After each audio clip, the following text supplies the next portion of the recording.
I feel like a constant failure all the time because you just feel like you can't do it all. And that's actually one of the biggest things I've learned. I think when I grew up, there was this idea of like, you can have it all. I don't believe you can have it all. I think you can have it all at different times, but I don't think you can have it all together. And I think when you try to be perfect at everything, it's just not going to work.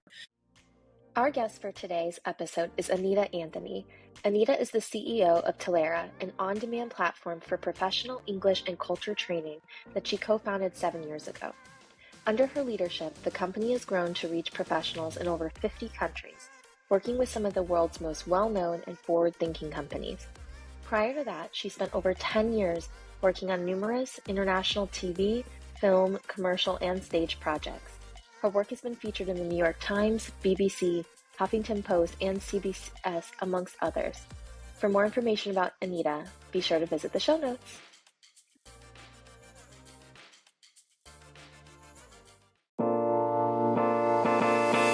Welcome to Paradigm Shifts with your host, Keisha Kruger. As an organization development practitioner and executive coach, I work with leaders to create positive changes in the workplace using behavioral science. And here, we're on a mission to rethink the way we work, lead, and ultimately live. So, let's unpack light bulb moments for paradigm shifts within your workplace and beyond. Are you ready for a shift? Let's dive in. Hello, Anita. Thank you for joining. I'm so excited to have you today. So nice to meet you. You are a CEO and founder of the company named Talera, and I want you to just share with everyone a little bit about your company. Yeah, amazing. So my name is Anita. I'm the CEO of Talera. And what we do here is we help non-native English-speaking professionals like myself communicate more effectively in the workplace. So what this means is primarily language, right? So we help people communicate more effectively in English. But I think where we are a little bit different from other players in the space, we really think about like communication more holistically. So it's language, it's culture, it's soft skills, but business communication skills. So we really want to help people, navigate these things. And we've been around for 7 years. It's been a really exciting ride and work with learners from all over the world. And we are B2B, so we work primarily with corporates, but our learners are everywhere, I think over 50 countries now. You're global. Very global. Yeah, it's really fun because like you have some days, you're just like back to back on Zoom with like the whole world. You go, and you feel like you never left your living room. But it's also fun because I have like a certain rhythm now, like a lot of times India is really early and then you have kind of Europe coming and then we're doing the US and then the evening. To kick us off here, I could share the moment that you decided to start Talera and talk a little bit about you being a parent and how that's influenced your entrepreneurial journey. Yeah. So I was an entrepreneur before I was a parent, which I think is the right order to do it in, at least for me. So my husband and I had talked about wanting to start something for a very long time. I've always been like doing my own thing. I was in production before, now I'm in tech, but I always loved building stuff and creating things. So I was in film and I was in the news when we started Talera. And I remember he was trying to learn German and one day I'm getting off work and he's calling me. He's like, I have this great idea, Anita. We need to start a platform where we like connect learners who want to learn English or German and they can just talk to each other. I'm like, this is an awesome idea. Let's do this. And we go online and there's like a billion companies like this, like a billion literally. And so we're like, okay, that's not going to happen. But we can't believe it. And I was working in an international setting. So I a lot of times heard like, other people like myself coming to the US and their English was fine. It was good, but they had a really hard time navigating in the international workplace. And I think it is because your English can be perfect and you can still have a hard time communicating, right? And I just kept coming back to it. And then I just couldn't let it go. And then I did more research and I found that South Korea is a very interesting case because there's a lot of investment in English training. So I booked a flight and I went to South Korea for 3 weeks to do research. And I came back and I was like, we're going to do this. And so we started building the platform and started building the company. And that's basically how it started. Like any entrepreneur, you don't know what you don't know and you just started. And it's like parenting because you don't know, you think you have no idea and you just let you go on the job. And that's what we did. I think there's something so valuable in your initiation births of your company story around following that calling, like where you were gravitating towards the idea, you just couldn't let it go. I heard you say that. And I think that's so critical. We get ideas and then sometimes we let them go, and imagine where you would be if you let it go and didn't visit this again, and how many people you wouldn't get to impact. Absolutely. And there are those weeks when you're like, could I have, but yes, 100%.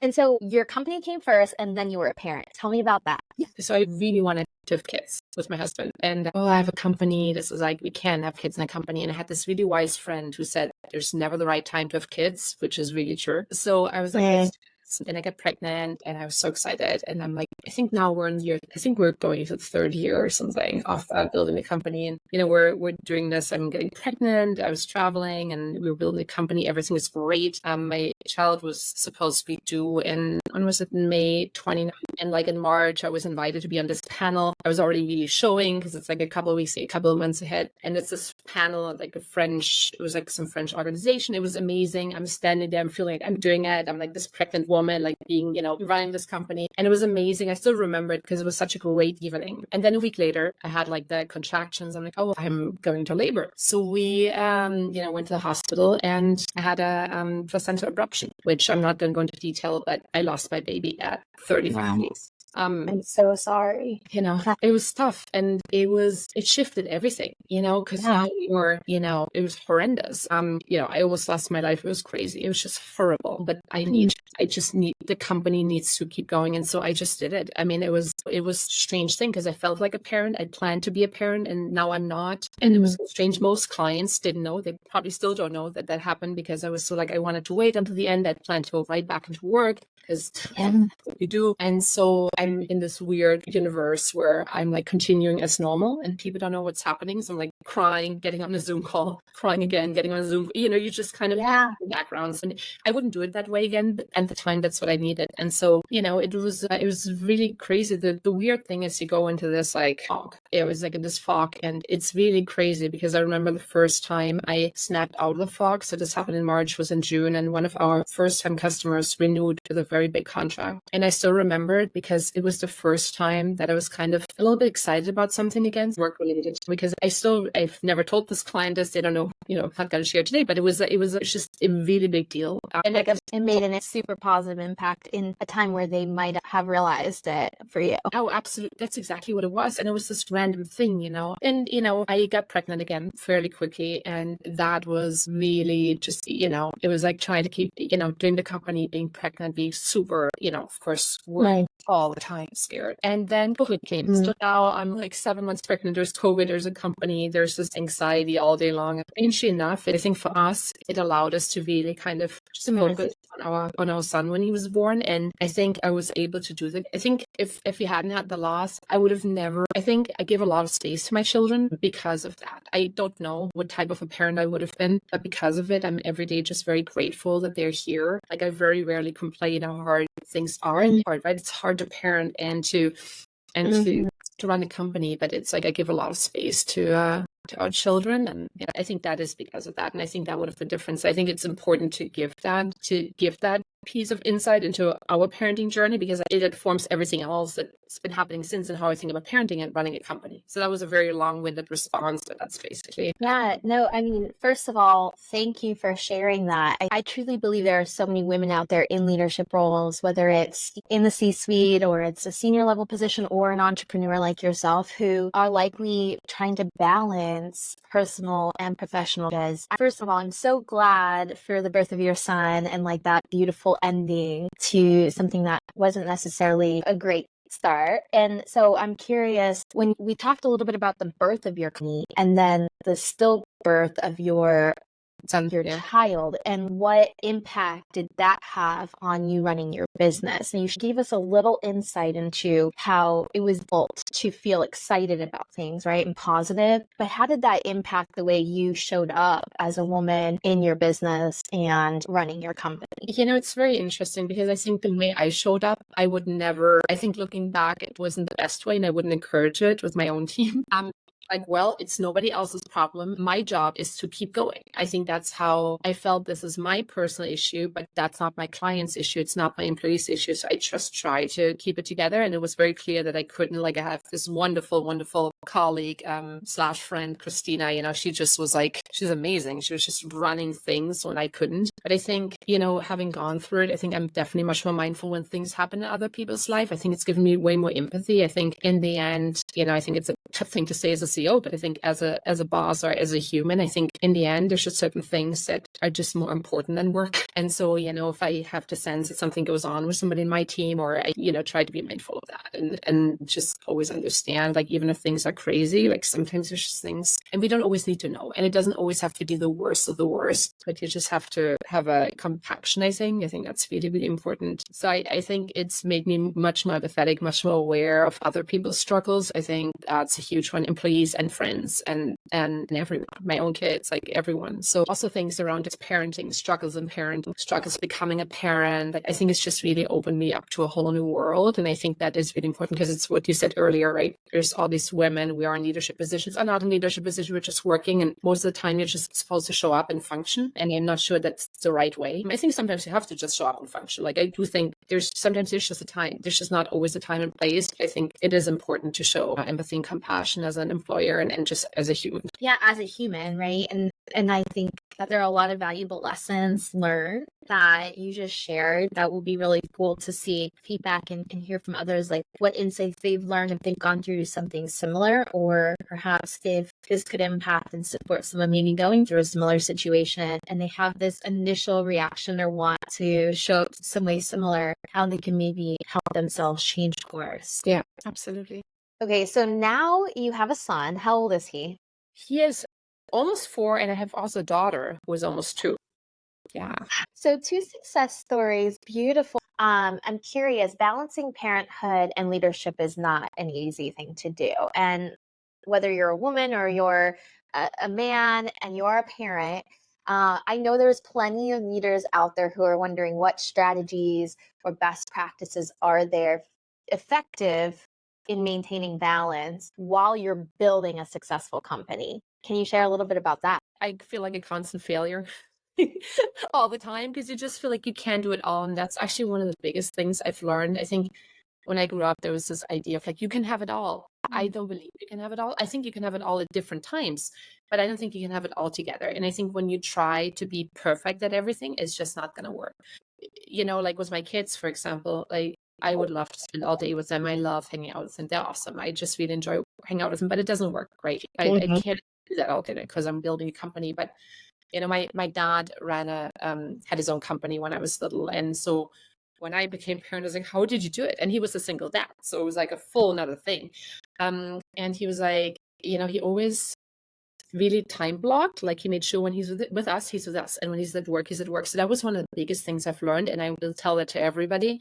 Like, when I'm at work, I'm at work. I do not like having my kids on my lap. Sometimes it happens. Sometimes it just happens. But I do, when I'm at work, I work. I time block. I'm very disciplined about my work when I start, when I finish. And the same with my kids. When I'm with my kids, I'm with my kids. I do not for example, between 4 and 7 p.m., I want to be with my kids. It will not work every day, but it works most days because that's just my block, unless absolutely. And my team knows it. I can schedule my own calls, so I'm a little bit lucky that way. I know it doesn't work for everybody, but I am very, very militant about my time blocking. So time blocking allows you to be super focused, disciplined with your time. That's a great strategy. Real quick before we move on to the next one, how was it implementing your boundaries in your role around the time blocking? Did you have an easy time doing that, or was it challenging at first for people around you to kind of adapt? So I think it's a little unfair because I'm the boss, right? It's like in the end, what's going to happen, right? I think I'm lucky in that because I kept it digital in the end. So I think as far as the team goes, that's okay. Now, I don't, I have the same for my team. I always tell them I don't actually care when you work, as long as your work gets done well. I have several moms on my team, and I always tell them, if you want to spend, if you want to do that, it doesn't bother me. It's work. So I think it's a little hard because it's I can kind of do that. I understand not everybody can, but the other thing is the childcare situation, right? I think that's more the thing that I know so many struggle with, and that's so hard. We're far away from family. We're very lucky that we have excellent childcare situation, but that's something, a lot, we spend a lot on. That was really important to make sure that we can get that set up. So I think that's the biggest thing is finding a childcare solution that works, and that's always the hardest, right? For so many parents, it's so hard to find a good childcare situation. But I'm not What's the word? Again, I'm very, very like that needs to work. And then everything else, I feel like it just depends on the team you're in, right? And the organization. I feel like so many organizations have become much more aware and more mindful. And I think, as far as you can, I get that most people can't, but some people can. If you can find an organization that kind of reflects your values, that's great. But I do think as women in leadership, and not just women, men, anybody who's in a leadership position, I think if you want to bring more women into leadership positions or more parents, then you have to build environments where parents can thrive. That is something I'm passionate about and excited about. And I'm hoping that will only kind of, get better and move forward as time goes. I would love to hear more about the future of the workplace and kind of your ideas for that. And also a little bit about kind of how your experience has helped set up your current environment, your company for those leaders that are parents. But do you have any other strategies that you would share around that? So the time blocking is one. blocking is one. I think where's your mind, right? You can be at work or with your children, but if your mind is always at the other place, then that's a problem. So I think just not just about time, your physical time where you are, but also, finding ways to really kind of transition, like when you are with kids being versus at work. And again, also all parents are different. I think that's a really important one. Not everybody wants that, or, for me, this is important. But that, I'm very, very, like, I really try to do things like put my phone away, for example, right? Don't have the phone anywhere near me, because even right now it's here. So I'm like, if it pings, I turn it around, because otherwise I want to pay attention. So like make sure it's out of sight.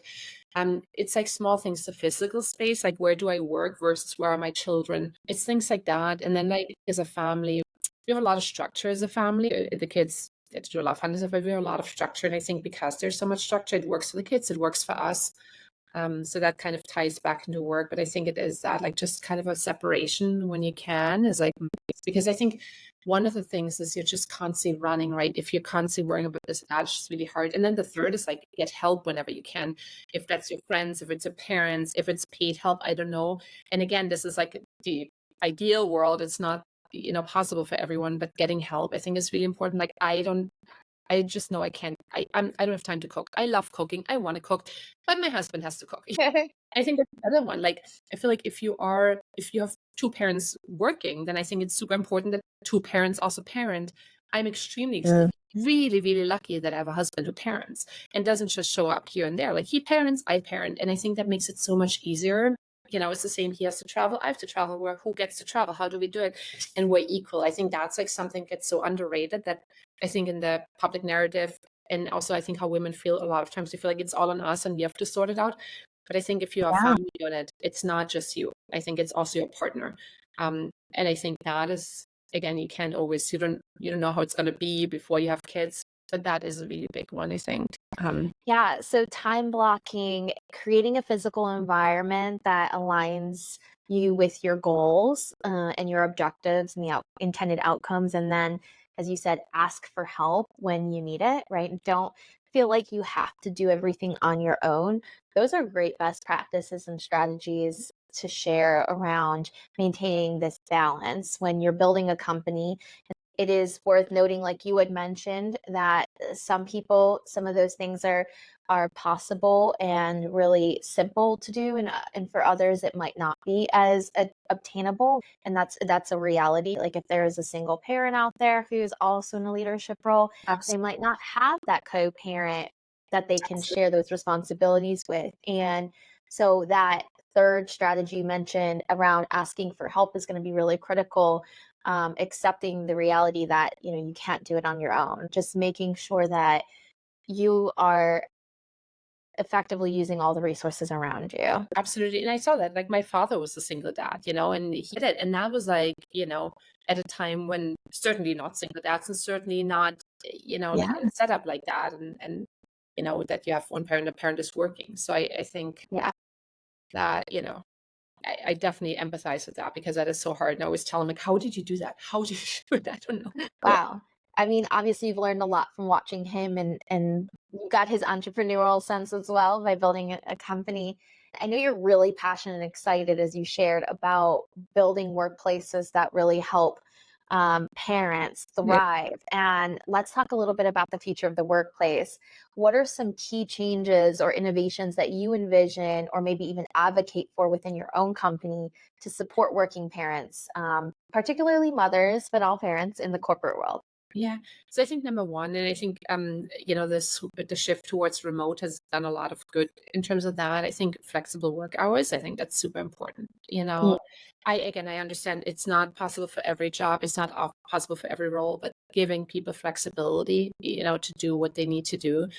Because it is, it's small things like you can't, schools are constantly closed, kids get sick, like you have all these things and ask parents, to work hard and to move up if you don't give them the infrastructure. I think reiterating to parents that it's okay, to have a sick child and that sometimes you just can't do it all.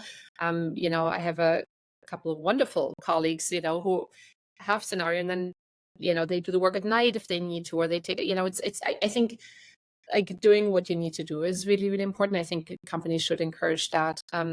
That's number one. Number two is I think it's really interesting. There's like different cultures, right? And like how working parents are perceived. And I think when you have a culture where it's okay to parent and to work, like I think emotionally just helps, when you just feel like, okay, it's okay when I'm not being judged for it. And then also like just the infrastructure, I mean, we can go into whole healthcare and childcare and all of that. That's a whole nother conversation. But like as Yeah. a society, it's not even just on the workplace or the parent, like as a society building much more infrastructure for parents to actually do this because we pay so much for childcare here, and it's just crazy. And then, the hours don't necessarily correspond with working hours and all of that. So to me, it goes even beyond the workplace and just a society becoming much more like supportive of parents, of families, of the because otherwise, like, how are we supposed to do it? Yeah, because I mean, being a full-time parent, it's not something that you can turn off. Like And it's ongoing, it's continuous. Like it's nonstop. So at least within your work environment, if we have companies that can set up those structures, set up that environment, those systems, then parents will have one less thing to really feel burdened about, right? And then that they can give back and be productive and show up in their workplace as the best version of themselves, as the best employee, and feel a sense of fulfillment, hopefully from having a supportive environment around them. And I know that leadership paths, getting to leadership roles for women, particularly our parents, our mothers, can be a little bit complex. It can come up with its own set of unique challenges. We do see already kind of the glass ceiling challenges for women in general, but mothers have their own unique challenges and their own self. So, how do you think companies can better support women in pursuing leadership roles? Particularly, like what does mentorship play in this? Because I think that's going to be really critical.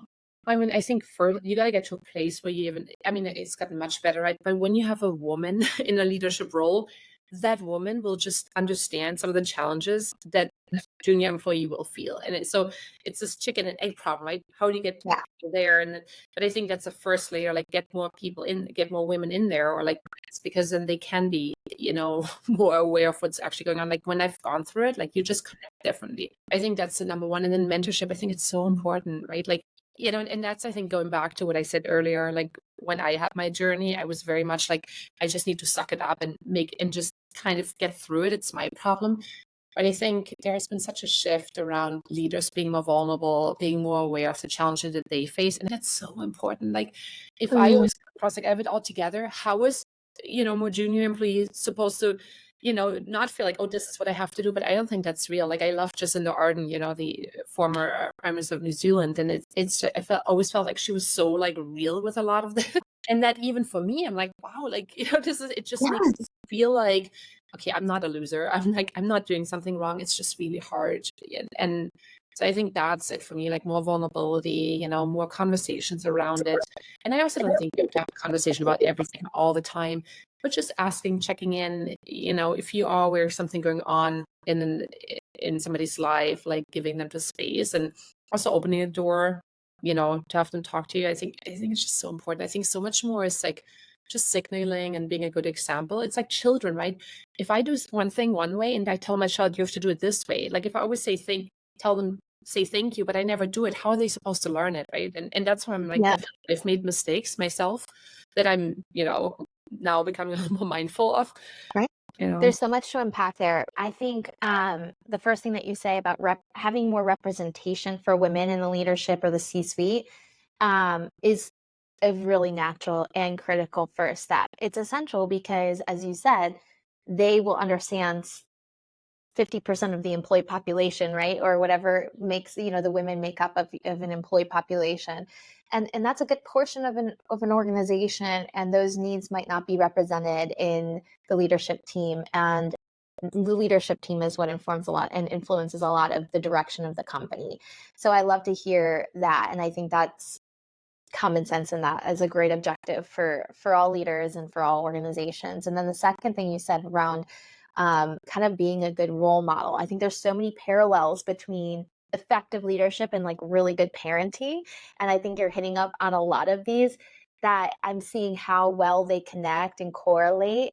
One of the most important things of an effective leader is just being a good positive role model, whether it's championing change or helping people through adapting different things that are happening within the organization, coaching. But you have to be that positive role model for someone else to kind of pave that way and show them, hey, this is okay. The vulnerability, as you say, thank you, Brene Brown, for it's like, it's about time. Like we are not robots. Let's be humans. Let's be women. If we're women in leadership roles, yes, we can do it all. Let's do it. And let's also show, hey, we can have imposter syndrome. We can struggle with this feeling of like, I'm not good enough, while also like kicking butt and like doing really good in the workplace. So I love that what you just said. I think that's so it. And I think so many women feel like that. And I think the most accomplished women feel like that. And it's like, it would be for me the goal to how can we actually move through that we can just be as confident as our, you know. yeah, like our employees, they're looking up to us, especially, women employees looking up to women leaders. And like, how did you do it? How did you get there? What are the answers? And it's like, it's okay to say, I don't have all the answers. I'm still figuring it out. I am right now, just trying to stay afloat, and that's okay. Right. 100%, 100%. But the thing is, we were never taught to do that, right? Because it was like, well, you have to do things Right. to even get here. And it's like, and I feel like we're just like this first generation where, or like generation and a half, we're like, we're like, okay, we deserve this place, and now we can worry about other things like, hey, how do I actually feel about this, and how to make sure that the next generation gets it. It's really a weird place in time right now, moment in time. Yeah, it is. And I feel so fortunate to be in this era and to be in this moment of time, because there's so many pivotal, there are a lot of paradigm shifts related to women in leadership and in the workplace in general. And I want to go back to mentorship and the role that it plays in helping women kind of pave their way through leadership roles. And I'm curious if you've had like a female mentor, woman mentor that's kind of helped you, being that you were raised by a single father. I'm curious how, you were able to kind of fill that other side of mentorship in a way. This is such a great question. So I was like, I immediately had like kind of three people, and I don't know that it would be mentors, but like I had a wonderful English teacher in high school. She was just amazing. She wasn't a mentor in any way, but I just felt like she very much encouraged what I was interested in, which was English. I loved English in the US and UK in traveling and all that. We had a vice principal that she was amazing. She was just so wonderful. I was an exchange student when I was 16, and I came in the US, and I came back to Germany, and I didn't not want to finish high school. I want to get back to New York and do my thing. And what do we have to do to keep you here? And I was in the theater at the time. I loved theater.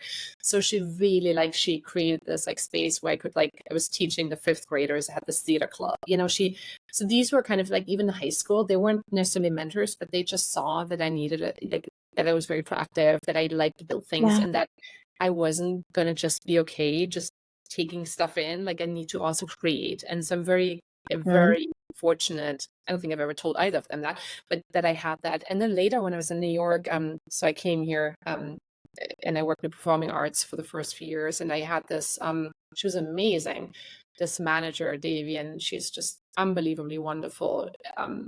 I met her and she really became like really like a mentor, not in this space, in a different space, but it was like the first time that I felt like I actually have a mentor. Watching it, she was incredible. She was like, she was just what I needed at that time. And I think because she took I really felt like she took care of me, and she was very much always thinking about like, how she can support me. It made me very aware, like that you are very fortunate when you have a mentor. And so I think it's really, really important. I think a lot of people don't get the opportunity to have a mentor, and I think it's not even that you necessarily need a mentor in the workplace, but I think having a mentor in life is like a really good thing to have. A mentor in life. Yeah, because work is not separate from our personal lives. It's just one big thing, right? I think it's so cool to hear how you went back to someone who had an earlier influence and impact on your journey today, and like in the last, you said 7 years the company Yes, has? yeah. 7 years. So I'm a big fan of practicing gratitude. Have you said thank you or like reached back out to her and say like, this is the impact you've had? Did you ever do that? So it's interesting. I did it with her when I was still in performing arts. Absolutely Yeah. not in the last 7 years, but I actually did that with somebody else. So when I was in high school, I was like 15, 16. I was like working on the weekends in a drugstore because I wanted to go to the US, and I was like, I'm going to save money and I'm going to work. So I did that on the weekends. And at the time, it was like a local store. It was a drug chain like CVS here. It was called DM. Wonderful store if you're ever in Germany.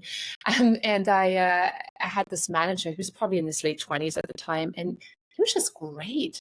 And years later, like I think 5, 6 years later, I was like, I wonder what he's up to. And I went on LinkedIn and I saw that he's still at the same company. And I was like, oh my God, if he's still there, he's probably like gone. And I emailed him, and we ended up having dinner in my town. And he couldn't fully remember me because I was like I was like a student.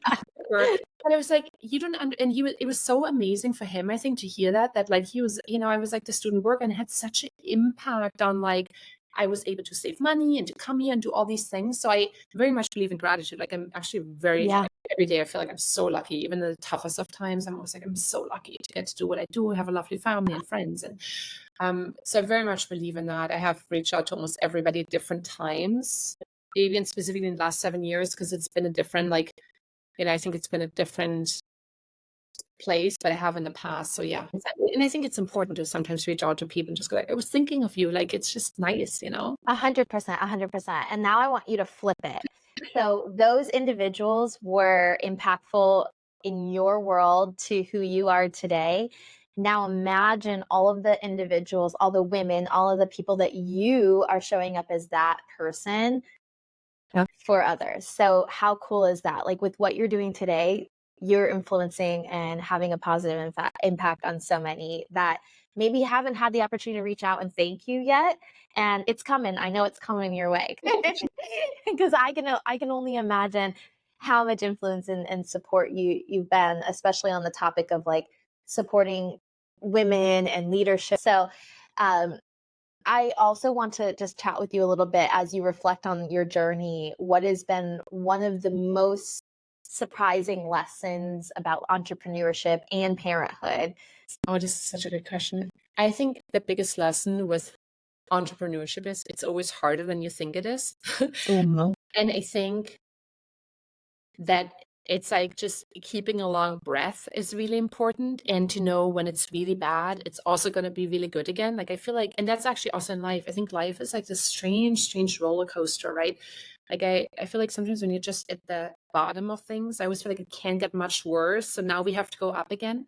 I feel like that's something I've really learned. And then in terms of parenting, I think to me, parenting, it's easier than I thought it would be. Again, I think it's because of my past, but it's like, I feel like this one lesson I have with parenting is like they just grow up so fast, and everybody tells you this.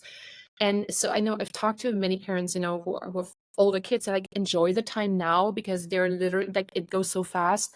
And I'm aware of it every single day. And it's like a strange thing where I feel like just kind of clinging on to that and like remembering the things and like, being present with them. I think that's such a big deal. And I learned that from my dad, which is like, even if you don't have as much time, just be present, because that's what they remember. And with me, I thought my dad was around all the time. That's how I remembered. He wasn't, but because I think he always showed up. He was at every theater performance I had. He drove us to hobbies. He was like, knew my friends, like all these things, even though he was working full time. And I think that's a really big one that I've learned from him, but that I'm also now seeing with my own kids, that it is important to show up. And I can't do a lot of the school drop-offs, which sucks. But that's something I'm like, I want that for next year. Like that's like the thing now that I want to do next year, for example, just not beating down on yourself so much. That's another lesson. Like it is, and I can't change it right now. And like, then make the change when you can. That's a second lesson. And I love how your strategies and best practices for supporting you in making like balancing parenthood and leadership are essentially what are going to make the biggest difference for that next generation, and how they show up in the world. And they're gonna, as you say, like they're gonna remember the moments that you were so present and focused on your time with them, and just really showing up, right? Like separating it and saying like, this is the time I spend with my kids. This is just my children and I's time, and that quality time is going to be what I focus on for this amount of time, and then work can happen when I've got it slotted out to happen, right? And I think that's really important. All right, Anita. So through Paradigm Shifts podcast form, I'm going to close out with one final question, and that is, what's the most recent paradigm shift that you've experienced? So I'm sure that like a lot of people say this here, but I've just been really blown away by what's happening in the AI space. Like, I don't know if you saw it the other day, but I saw this, I forgot what it's called, Sora or something, from OpenAI. Like, they can now like speech to video. And it's just like, I keep thinking about like how that's going to affect our lives and my children. I'm not actually weirdly, I'm not scared of it, strangely enough. It's more like, it feels like, when you said earlier that we live in this weird time and space right now, that's like really exciting to live in. That's how I feel. I feel like I just live in this this shift in time. And like when people look back on the history books, they'll look at this moment, and that's like been really exciting to me. Like, I think there's so much going on the planet right now that's just kind of shifting. That's like something that has just, and I really had to think about the videos, this. Yeah, I'm also like have so many questions about like how this is going to impact everything else. It's a small thing. Like my husband, like, so you can talk now to ChatGPT, and I make fun of him because he'll literally all day I call her Sam. I just hear her in the other room, and it's like when you listen to like, I can't say that, Alexa, because she'll laugh. And it's like it sounds like a robot, but this is just like it sounds like a human, and it's like it has a personality. It's like this is like that's something I've just been like. It's like, what a world we're living in. Well, this has been such a pleasure. I love talking with you, and I cannot wait for others to hear about your story, your entrepreneurial journey, and also how parenthood has impacted your journey and your company overall, and the success that it's had for others. So thank you so much for sharing all your insights, your best practice, and I can't wait to follow along and see what all the good things that you do for the. Thank you so much. It was so lovely chatting with you.